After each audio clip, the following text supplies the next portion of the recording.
Good morning everyone. Study with Preksha channel में आपका स्वागत है। आज हम 8वीं क्लास का 5वां लेसन आंकड़ों का प्रबंधन जो मैथ वर्कबुक का है वो करेंगे। देखिए क्वेश्चन नंबर एक, कक्षा 8 के 30 छात्रों को 4 मिठाइयों में से पसंदीदा मिठाई पूछी गई जो कि इस प्रकार है: लड्डू, जलेबी, जलेबी, रसगुल्ला, जलेबी।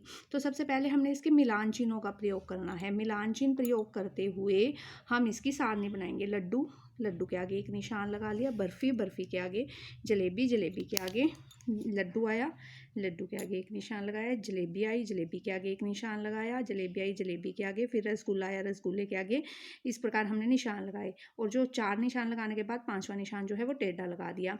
इस प्रकार हमने ये सारणी पूरी की कि 30 बच्चों में से किसको कौन सी मिठाई पसंद है। तो लड्डू कितने बच्चों को पसंद है? 11 बच्चों को। बर्फ़ी कितनों को पसंद है? 3 बच्चों को। जलेबी कितनों को पसंद है? 7 बच्चों को। रसगुल्ला कितनों को पसंद है? 9 बच्चों को। 5 और 4 9, 5 5 10 और 1 11। इस प्रकार हमने ये सारणी पूरी कर ली है। तो ये हमारा जो टोटल है वो 30 आ गया कि 30 बच्चों के कौन कौन सी मिठाई पसंद है। ठीक है, उसके बाद हमने ये ग्राफ बनाना है। ठीक है, दंडारेख बनाना है। दंडारेख आप लोगों ने 6ठी क्लास से आप लोग पढ़ते आ रहे हैं कि दंडारेख कैसे बनाया जाता है। देखो 0 2 4 6 8 मतलब 2 2 का गैप करते हुए हमने यहाँ पर निशान लगाए। तो हमें लड्डू 11 बच्चों को पसंद है, तो 10 और 12 के बीच में 11 आया, तो 11 का दंडारेख बना दिया। उसके नीचे लड्डू लिख दिया। बर्फ़ी 3 बच्चों को पसंद है, 2 और 3 के बीच में, 2 और 4 के बीच में 3 आया तो बर्फ़ी बन गई। 7 6 और 8 के बीच में आया 7। स्केल से माप कर आप उसके मिड में निशान लगाइए और स्केल से माप कर यहाँ पर निशान लगा लीजिए और फिर सीधा दंडारेख बना दीजिए। इस प्रकार आपको ये दंडारेख बनाने आ जाएंगे। इसके बाद किस मिठाई को सबसे अधिक छात्रों ने पसंद किया? लड्डू को सबसे ज़्यादा छात्रों ने पसंद किया, 11 छात्रों ने। किस मिठाई को सबसे कम छात्रों ने पसंद किया? बर्फ़ी को सबसे कम छात्रों ने पसंद किया। ठीक है, कितने छात्रों ने जलेबी को पसंद किया? 7 छात्रों ने जलेबी को पसंद किया। कितने छात्रों ने रसगुल्लों को पसंद किया? 9 छात्रों ने रसगुल्लों को पसंद किया। इस प्रकार आप ये सारणी भर लेंगे। इसके बाद हम दूसरे क्वेश्चन की तरफ चलते हैं। नीचे सारणी में 6 खेलों में से पसंदीदा खेल दिए गए हैं कि किन किन छात्रों को कौन कौन से खेल पसंद, किन किन छात्रों को कौन कौन से खेल पसंद हैं। इन आंकड़ों के आधार पर आपको दंडारेख बनाना है। कबड्डी 8 को पसंद है, हॉकी 1 को पसंद है, 15 को क्रिकेट, 10 को फुटबॉल, 3 और 10। ठीक है, हमने फिर 2 का स्केल यूज़ किया। 2 4 6 8 10 12 16 ऐसे हमने लिख लिए। बराबर बराबर दूरी पर लिखेंगे आप 2 4 6 8 10। ठीक है, कितने छात्रों ने किस खेल को सबसे अधिक छात्रों ने पसंद किया? 15 क्रिकेट पसंद किया। किसको सबसे कम पसंद किया? हॉकी, सिर्फ 1 ने। कोई ऐसा खेल भी है जिसकी संख्या समान है? 10 और 10। फुटबॉल और खो खो की संख्या समान है। कबड्डी कितने छात्रों को पसंद है? 8 छात्रों को कबड्डी पसंद है। इसी तरह इसका दंडारेख बनाएंगे। कबड्डी सबसे पहले 8 छात्रों को कबड्डी पसंद है, 8 तक की लाइन। उसके बाद हॉकी 1 तक की, 0 और 2 के बीच में 1 आएगा। 15 तक क्रिकेट, 14 और 16 के बीच में, वो मैं आपको बता चुकी हूँ कि आप कैसे निशान लगाएंगे। देखिए पहले 14 और 16 के बीच का निशान लगाए और फिर उसके बराबर माप कर यहाँ पर निशान लगा लीजिए और इस प्रकार आप इस दंडारेख को पूरा कीजिए। उसके बाद एक पासा जिस पर 1 से 6 तक के बिंदु अंकित हैं, ये लूडो का पासा होता है। इस पर 1 से 6 तक के आते हैं। आप सबको पता है, सभी लूडो खेलते हैं। ठीक है, उस पर लिखे होते हैं 1 से 6 तक के नंबर। उसको 20 बार उछाला गया तो निम्न अंक प्राप्त हुए। कभी 5 आया, कभी 6 आया, कभी 3 आया। तो उसने पूछा है कि आप लिखो 1 से 6 तक कितनी बार आया। तो हमने लिखा 3 बार आया, 3 बार आया, 4 बार आया। इस प्रकार हमको एक बारंबारता मिल गई, कौन सा अक्षर कितनी बार आया। यहाँ से हमने काउंट करके लिख लिया मिलान चिन्ह बनाकर। फिर उसका दंडारेख बनाना है। दंडारेख आपको बनाना सिखा चुकी हूँ। 1 2 3 4, इसमें मैक्सिमम नंबर 4 है तो 4 तक के आप लगाइए।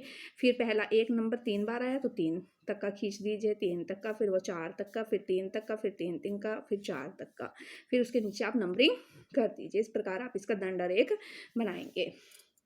उसके बाद उसी पासे को तुमने 50 बार उछालना है। जो 10 बार उछाला था उसी पासे को हमने यही पासा हमने बार बार उछालना है। ऐसे 3 आया, 1 आया, इस प्रकार करके 50 बार उछालना है और यहाँ पे मिलान चिन्ह बनाते जाना है। तो 10 बार आया, 7 बार आया, इस प्रकार कुल योग हो गया 50। तो मैंने 2 का स्केल यूज़ किया। 2 4 6 8 10। 10 तक का पहला, 1 कितनी बार आया? 10 तक। 2 कितनी बार आया? 7 तक। 3 कितनी बार आया? 9 तक। ठीक है, 8 और 10 के बीच में 9 आएगा। 6 10 8। इस प्रकार आप इस दंडारेख को बनाएंगे। इसके बाद हम अगले क्वेश्चन की तरफ चलते हैं। अपनी कोई आपने अपनी कोई भी बुक लेकर उसे खोलना है और पुस्तक के दाएं पृष्ठ पर आने वाली पृष्ठ संख्या के इकाई अंक को लिखना है। देखिए जैसे ये बुक है, इसको मैंने खोला तो यहाँ पर कौन सा नंबर आया, 76 आया, तो 6 नंबर मतलब इकाई का अंक हमको लिखना है। इस प्रकार आपको लिखना है, कोई भी बुक लेकर उसका इकाई का अंक आपको बार बार, ठीक है। मीना ने इस खेल को खेलना शुरू किया तो उसका सबसे पहले जो है 59 नंबर पेज आया, तो उसने 9 अंक लिख लिया, ठीक है, 9 अंक लिख लिया बारंबारता सारणी में। इस प्रकार उसने ये पेज नंबर खुले उसके, तो उसने 9 उसका 4 बार आया इसमें, ये देखिए 1 2 3 और चौथी बार ये 59 में 4 बार उसका आया, तो उसने 36 लिखा। इस प्रकार सारणी बनाई कि 0 से लेकर 9 तक के अंक आ सकते हैं। 3 एक बार आया, 5 2 बार आया, 6 एक बार आया, 7 2 बार और 9 4 बार। 9 चौके 36, 7 दूनी 14, 6 कम 6, 5 दूनी 10 और 3 एक बार आया, 3 एक बार, ठीक है। तो इस प्रकार उसने इसका योग बना लिया। अब उसने क्या कहा है, तुमने अपने मित्र के साथ खेलना है और 50 बार खोलना है, ठीक है। हर पेज को 50 बार खोलना है और लिखना है कि किसके अंकों का योग ज़्यादा आएगा वही जीतेगा।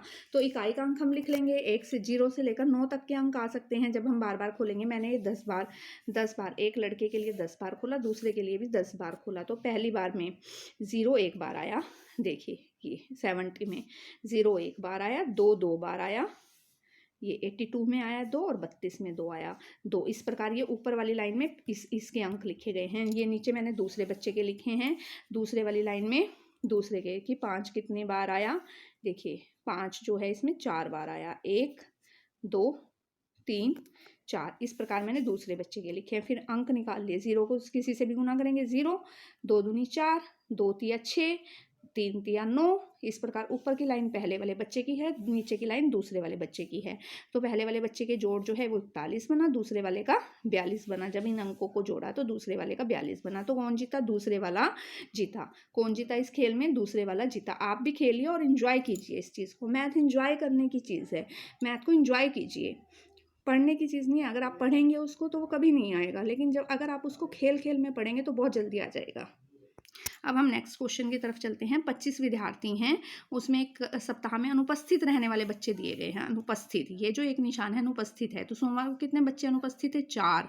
अनुपस्थित मतलब जो स्कूल नहीं आए। तो कितने बच्चे स्कूल आए, 25 बच्चे थे, 4 नहीं आए तो 21 बच्चे आए। इस प्रकार मंगलवार को 2 नहीं आए तो 23 बच्चे आए, ठीक है। इस प्रकार हमने ये अनुपस्थित बच्चे लिख लिए। अब उसने कहा है कि इस सारणी को देखिए और बताइए शनिवार को कितने बच्चे अनुपस्थित थे। अनुपस्थित कितने थे, 4। तो बुधवार को कितने उपस्थित है, बुधवार को अनुपस्थित कितने थे, 3। टोटल बच्चे हैं 25, 25 में से 3 नहीं आए तो 22 आए। किस दिन सबसे अधिक विद्यार्थी अनुपस्थित थे, ये देखिए शनिवार और सोमवार को 4-4 बच्चे। किस दिन सबसे अधिक विद्यार्थी उपस्थित थे, शुक्रवार को, क्योंकि कोई भी अनुपस्थित नहीं था तो 25 के 25 बच्चे आए थे। किस दिन एक भी विद्यार्थी अनुपस्थित नहीं रहा, शुक्रवार को एक भी विद्यार्थी अनुपस्थित नहीं रहा। इसी तरह उसने आपको कहा है कि आप 5 सवाल बनाएं, बहुत आसान है, बना सकते हो। शनिवार को कितने उपस्थित थे, उपस्थित का बना लीजिए, अनुपस्थित का बना लीजिए। जिस दिन एक भी विद्यार्थी अनुपस्थित नहीं था उसका बना लीजिए।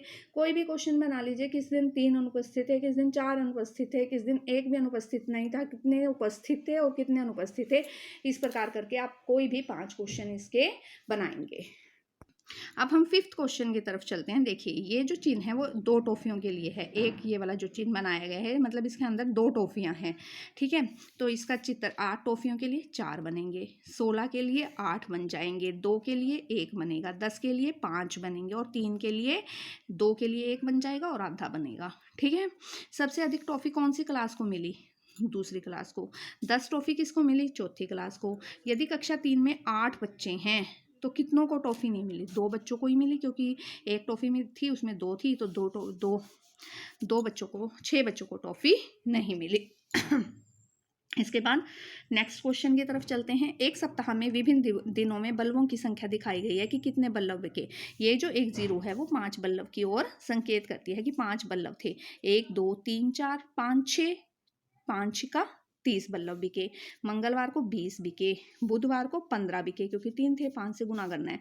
25 बिके, 20 बिके, 35 बिके और 20 बिके। इन टोटल कर लिया तो कितने बिके, पूरे हफ्ते में 165 बल्ब बिके। पूछा है सोमवार को कितने बिके, 30, वो हम पीछे निकाल चुके हैं। किस दिन बल्बों की संख्या अधिकतम थी, शनिवार को 35 बल्ब बिके थे। किस दिन न्यूनतम थी, बुधवार को 15 बिके थे। पूरे सप्ताह बेचे गए बल्बों की संख्या 165 जो हमने जोड़ करके निकाला है। किस किस दिन बेचे गए बल्बों की संख्या समान थी, मंगलवार, शुक्रवार और रविवार, तीनों को 20-20 बिके थे। एक बल्ब का दाम 12 रुपये है तो शनिवार को पहले हम निकालेंगे शनिवार को बुधवार की तुलना में कितना अधिक पैसा मिला। तो शनिवार को 35 बिके थे, 35 गुना 12, और बुधवार को 15 बिके थे, 15 गुना 12, 180। 420 में से 180 गए 240, या 35 में से 15 घटा दीजिए 20, 20 को 12 से गुना करेंगे 240, तो भी 240 रुपये अधिक मिले। नीचे एक दंडारेख दिया गया है, बार ग्राफ, आप देखिए उसे ध्यान से। 100 ये मजदूरी है कि 100 काम करने वालों को 100 रुपये मिलते हैं 4 काम करने वालों को, और 6 काम करने वालों को प्रतिदिन 150 रुपये मिलते हैं, 5 काम करने वालों को 200 रुपये मिलते हैं, 10 काम करने वालों को 250 रुपये।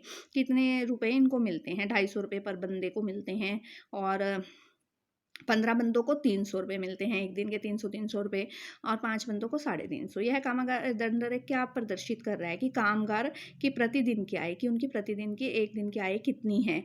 न्यूनतम कितनी है? 100। कितनों को मिलती है? 4 बंदों को 100 रुपये मिलते हैं। अधिकतम आय कितनी है?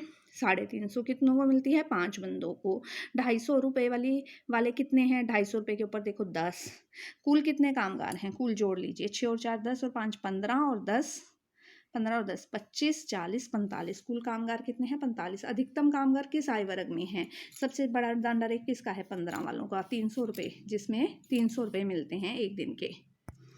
उसके बाद हम 8वें देखिए, 7 मैचों में नितिन और अरविंद द्वारा बनाए गए रनों की संख्या दी गई है। आगे जो है नितिन के हैं, पीछे जो है वो अरविंद के हैं, कि नितिन ने पहले मैच में 24 बनाए, अरविंद ने 43 बनाए। इस प्रकार ये संख्या दी गई है। नितिन ने श्रृंखला में सबसे कम रन किस मैच में बनाए? 24 बनाए, 53 बनाए, 94 बनाए, 8 रन।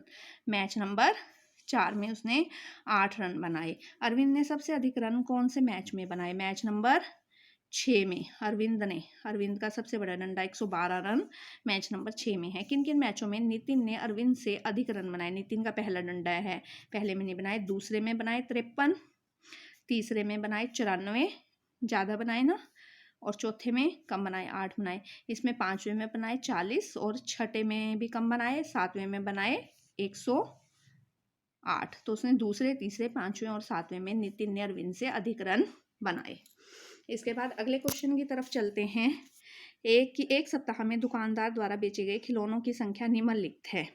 ठीक है, 15 बेचे, फिर 5 बेचे, फिर 10 बेचे, 20, 25, 15, इस प्रकार 5 के पहाड़े पे बेचे, तो हमने 5 का ग्राफ लिया। 5, 10, 15, 20, 25, 30, 35। तो हम कौन सा दंडारेख यूज़ करेंगे? 0 से 5 का पैमाना हम यूज़ करेंगे। पहले में उसने 15 बेचे, 15 के सामने, ठीक है, यहाँ आप दिन लिखेंगे, सोमवार, मंगलवार। देखिए सबसे पहले उसने कौन सा दिन दिया है? मंगलवार, तो सोमवार तो मैंने लिख दिया Monday, Tuesday, Wednesday, Thursday, Friday, Saturday, Sunday को उसने 35 बनाए। ठीक है, आप भी ऐसे ही कीजिएगा। 10वां क्वेश्चन देखिए, रोजी की खिलौनों की दुकान है, वो 20 दिन में ये खिलौने बेचती है, कि ठीक है, उसने 5 खिलौने बेचे पहले दिन, दूसरे दिन 38, 17, 13, 2, 6, 24, 41, इस प्रकार उसने खिलौने बेचे। तो पिंकी से हमने पूछा कि तुम कितने खिलौने रोज बेच पाती हो? तो पिंकी क्या जवाब देगी कि पहले दिन तो मैंने 5 बेचे, दूसरे दिन 38 बेचे, तीसरे दिन 17 बेचे, ऐसे तो नहीं। तो वो कहेगी लगभग 20 खिलौने मैं हर रोज बेच पाती हूँ। देखो सबसे ज़्यादा उसने 41 बेचे, और सबसे कम उसने 5 बेचे। 5 और 41 का लगभग 20 के आसपास वो खिलौने रोज बेच पाती है। तो उसने बारंबार तो सारणी बनानी शुरू कर दी कि हाय हाय, ये पहले दिन मैंने इतने बेचे, दूसरे दिन इतने बेचे, ठीक है, 5 इतने दिन बेचे, अरे यह तो 41 तक बन जाएगी, बहुत लंबी होगी। तभी उसने कहा कि हम 10-10 के समूह बना लेते हैं। तुम आसानी से पता कर सकती हो कि 10-10 के समूह में कि 50 तक के बनाएंगे, 5 समूह बन जाएंगे। लेकिन 30 हम कौन से वर्ग अंतराल में लिखेंगे? 30 से अगर थोड़ा सा भी कम हो तो उसे हम 20 से 30 में लिखेंगे, 30 होते ही 30 से 40 में लिखेंगे। इस प्रकार हम सारणी बनाएंगे। तो उसने ये सारणी बना ली कि 0 से 10 5, 10 से 20 6, 20 से 30 3, 30 से 40 5, और 40 से 50 1 दिन। आगे की सारणी पूरी करनी है, और तुमने दंडारेख भी बनाना है। तो अब कितने दिन उसने 40 से 50 के बीच में खिलौने बेचे? एक दिन। कितने बेचे? 41 बेचे। तो इस ये दंडारेख 0 से 10 5 दिन बेचे, 10 से 20 6 दिन, 20 से 30 3 दिन, 30 से 40 5 दिन, और 40 से 50 तक 1 दिन। अब आगे चलेंगे। ये आप लोग समझ चुके होंगे कैसे बनाना है। बनाना मैं आप लोगों को सिखा चुकी हूँ पहले से ही। कक्षा के 30 छात्रों तो का वार्षिक परिणाम ऐसे है: 0 से 20 2, 20 से 40 8, 40 से 60 13, 60 से 80 6 और 80 से 100 1। कितने छात्रों ने 40 से कम अंक लिए? 10 छात्रों ने। 40 से कम, 8 और 2 10, 8 और 2 10। कितनों ने 40 से कम अंक लिए? 8 और 2 10। जीरो भी हैं तो वो भी 40 से तो कम ही है ना। कितने छात्रों ने अधिकतम अंक प्राप्त किए? 80 से 100। कितने छात्रों ने लिए? एक छात्र ने। कितने छात्रों ने 40 से 80 के बीच में लिए? 13 और 6 19 छात्रों ने। प्रथम श्रेणी वाले छात्र 60 से ज़्यादा नंबर किस किस के हैं? 6 और 1 7 छात्र। इसका ये दंडारेख यहाँ दिया गया है। आगे निम्नलिखित बारंबारता सारणी में दिए गए प्रश्नों के उत्तर दो व आयत चित्र भी बनाओ। 0 से 20 15 वर्ग अंतराल का आकार क्या है? 0 से 20 है। 20 20 का गैप है ना। चौथे वर्ग अंतराल की निचली सीमा क्या है? चौथा गिनो। 1 2 3 4। निचली 60, ऊपरली 80। पहले वर्ग अंतराल की ऊपरली सीमा क्या है? 20। किस वर्ग अंतराल की बारंबारता न्यूनतम है? सबसे कम किसकी है? 60 से 80 में 10 लोग हैं सिर्फ। अधिकतम बारंबारता वाला अंतराल कौन सा है? 40 से 60 20 लोग हैं। द्वितीय श्रेणी वाले कितने छात्र हैं? 40 से 60 वाले द्वितीय श्रेणी होती है तो 20 छात्र हैं। अब इसका आयत चित्र ऐसे ही आप बनाएंगे। 0 से 20 में 15, ठीक है, 16 से 20 से 30 में 13, 20 से 40 में 13, 14 और 12 के बीच में, ठीक है। आप लोगों को लेना आ चुका है आई थिंक, क्योंकि मैंने आप लोगों को सिखा दिया है। 12 और 14 के बीच में आएगा यहाँ 13, 13 के सामने रख के आप डंडा खींचेंगे, ठीक है। आगे आप लोगों को ये बनाना आ चुका है। रीना द्वारा मेले में खर्च किए गए रुपए को पाई चार्ट के रूप में इस प्रकार दर्शाया गया है। गोले के रूप में जब भी हम दर्शाते हैं उसे पाई चार्ट कहते हैं। कुल खर्च कितना है? 30 30 20 और 10। उसने कुल खर्च कितने किए? 30 30 20 और 10। 90 रुपये उसने खर्च किए। अब उसने खिलौनों पर कितने खर्च किए? 30। और कुल कितने थे? 90। 1/3 हिस्सा हमें ये दिखाना है और 1/3 के हिस्से के रूप में दिखाया गया है। अब तुम्हें बाकी के हिस्से ज्ञात करने हैं। नाश्ते पे उसने कितने खर्च किए हुए हैं? 30 रुपये। 30/90। 1/3 झूले में बैठने पे 10/90। 1/9। और खो कितने दिए उसने? 20/90। 2/9 उसने खो दिए। इस प्रकार चीनू द्वारा जेब खर्च के लिए 200 रुपये मिले। कुल रुपए उसे कितने मिले? 200, जिसमें वह निम्न प्रकार से खर्च करता है। 50 रुपये किताब पर। 50/200। 1/4। देखिए कोई भी वृत्त है उसको 4 हिस्सों में बांट सकते हैं आप आसानी से, ठीक है ना। तो ये हो गया पहला हिस्सा जो उसने खाने पीने पे और किताब पे खर्च किए। सेम 50 रुपये, ठीक है। 1/4 1/4। अब 25 रुपये उसने सीमा पे खर्च किए। 1/8। 75 रुपये उसने गुल्लक में डाले। 3/8। देखिए यहाँ पे आप ऐसे लगाएंगे तो आधा हो गया। हमें इसका भी आधा चाहिए, ठीक है। 1/8 और 3/8। आगे जमालो अपनी आय को किन किन कार्यों में खर्च करती है उसका रिकॉर्ड रखती है। किन किन कार्यों में? भोजन पे 30%। जहाँ पर भी मैं आपको बहुत बार मैथ में बता चुकी हूँ, जहाँ पर भी ये वर्ड आता है प्रतिशत उसके बटे में 100 लग जाता है। जहाँ पर भी प्रतिशत वर्ड आ जाएगा उसके बटे में 100 लगेगा ही लगेगा। जमालो अपनी आय को जिन जिन कार्यों में खर्च करती है उसका रिकॉर्ड रखती है। 30%, 25%, 15%, 10 10 10, ठीक है। अब प्रतिशत उसने दे रखा है तो प्रतिशत मतलब इसके बटे में 100 तो लगेगा ही लगेगा। और हमें पाई चार्ट बनाना है तो 360। ये बीच का जो कोण है हमेशा 360 का होता है। किसी भी वृत्त के बीच का कोण जो है हमेशा 360 का होता है। इसी से आप पाई चार्ट बना सकते हैं, ठीक है। तो इस प्रतिशत है तो इनके बटे में 100 लगा के गुना 360 करके हम इसकी वैल्यू निकालेंगे। अब उसने कपड़े पर कितना खर्च किया? कुल खर्च का 10%। 360 गुना 10/100 36, ठीक है। भोजन पे 360 गुना 30/100 108। किराए पे 360 गुना 25/100 90। 360 गुना 10/100 36। 10/100 36, ठीक है ना। जो भी है प्रतिशत में दिया हुआ है उसके बटे में 100 लगा के गुना 360 करना है। आगे नीता के बगीचे में बोई गई सब्जियों का चार्ट निम्नलिखित है। नीता ने बैंगन कितने में बोए हैं? 25%, मतलब 1/4 भाग में। प्रतिशत है तो बटे में 100। 160 पौधे हैं तो गाजर 40% है। 40/100 गुना 160। 0 से 0 कट गई। 64 पौधे। तो कितने पौधे हैं उसके? कक्षा 8वीं के 100 छात्रों द्वारा विभिन्न खेलों को खेलने में प्रतिशत दिए गए हैं। इस सारणी को पूरा कीजिए। Cricket 65, football 15, hockey 10, handball 3, volleyball 7। इतने इतने छात्र हैं, ठीक है। ये टोटल मिला के हो गए 100। तो 65/100 गुना 360 इस तरह करके ये देखिए यहाँ पे निकाला गया है 65/100 गुना 360। कौन निकालने हैं? 0 से 0 कट गई, 2 से काटा 18, 5 से इसको काटा 13, 13 को 18 से गुना किया 234। 15/100 गुना 360, 0 से 0 3, ये 18, ये 5 दिए, 18 दिए 54। इस प्रकार ये सारे कोण निकाल लिए, फिर यहाँ पर हमने ये शो किए। ठीक है, ये दो कोण मिला के 90 के आ रहे हैं, तो 1/4 में तो यही बन गए 54 और 36, और इन दोनों को मिला के 6 ही आया, तो छोटा सा निकाल लिया। ठीक है, 6 और बाकी इसने लिख दिया 234 का। इसके लिए इस प्रकार हमने पाई चार्ट बनाया। रिंकी को पिछले महीने जेब खर्च के 20 रुपये मिले, उसका पाई चार्ट बनाना है। निम्नलिखित है 90% उसने 90 का कौन उसने मेले में खर्च किया। ठीक है, मेले में कितने खर्च किए? टोटल कौन कितने का है? 360 का, उसमें से 90 उसने मेले में खर्च किए। 90/360 गुना 100, 0 से 0 कट गई, 0 से 0 9 चौके 25% उसने जो है मेले में खर्च किया। प्रतिशत में बताना है हमने, 25% गुना 100 लगा लिया तो प्रतिशत में निकल गया। चॉकलेट पे खर्च किया उसने 54 रुपये, देखो 54, और 360 का कौन है? 54/360 गुना 100, 0 से 0 कट गई, 18 दिए 54, 18 दूनी 36, 5 दिए 15% उसने जो है उस पर खर्च किए। अब आप देखिए, अब आपका सिक्के का काम आ गया। ये 1 रुपये का सिक्का, एक साइड हेड एक साइड टेल, ये टेल ये हेड। चित आएगा या नहीं आएगा? उसने पूछा है किसी सिक्के को उछालने पर चित आएगा या नहीं? आया है। ठीक है, फिर दोबारा उछाला, फिर आ गया, फिर उछाला, पट, चित पट, ये चित है ये पट है। तो उसने पूछा है किसी सिक्के को उछालने पर चित आएगा? हो भी सकता है परंतु निश्चित नहीं है। आ भी सकता है, चित या पट में से कोई भी आ सकता है। 1 महीने बाद आपकी उम्र बढ़ जाएगी, ये निश्चित है कि 1 महीने बाद हमारी उम्र बढ़ जाएगी। एक पासे को फेंकने पर 8 आएगा, ये रहा पासा, ये रहा पासा, इसमें 8 है नहीं है, 6 तक होते हैं, 8 आएगा, असंभव है ये। त्रिभुज के तीनों कोनों का जोड़ 360 होना चाहिए, ये भी असंभव है क्योंकि उसके कोनों का जोड़ जो है 180 होता है। कल बारिश आएगी, हो भी सकती है नहीं भी हो सकती है। एक पासे को फेंकने पर 4 आएगा, हो भी सकता है नहीं भी हो सकता।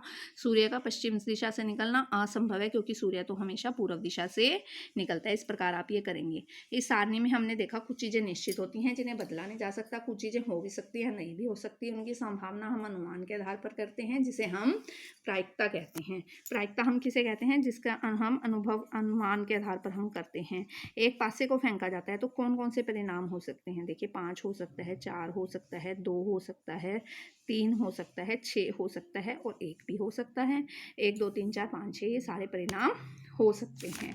अब हम चलते हैं नेक्स्ट क्वेश्चंस की तरफ कि एक थैले में एक लाल गेंद है, एक सफ़ेद गेंद है, तो बताओ थैले में से गेंद निकलने के कुल संभावित परिणाम कितने होंगे? 2, या तो लाल निकलेगी या सफ़ेद निकलेगी।